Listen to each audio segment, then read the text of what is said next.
चांदनी न करी बड़ी चिकनी परी है जमुना जी के तीर दैया बैठे लक्ष्मण दोना भैया। चांदनी न करी बड़ी चिकनी परी है जमुना जी के तीर दैया बैठे लक्ष्मण दोना भैया। सोने की थाली में जौना बनाया बैठे जमुना जी के तीर दैया जमै लक्ष्मण दोना भैया।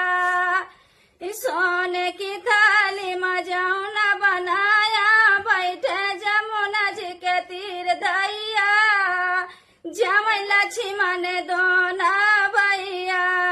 चांदनी न करी बड़ी चिकनी परी है जमुना जी के तीर दैया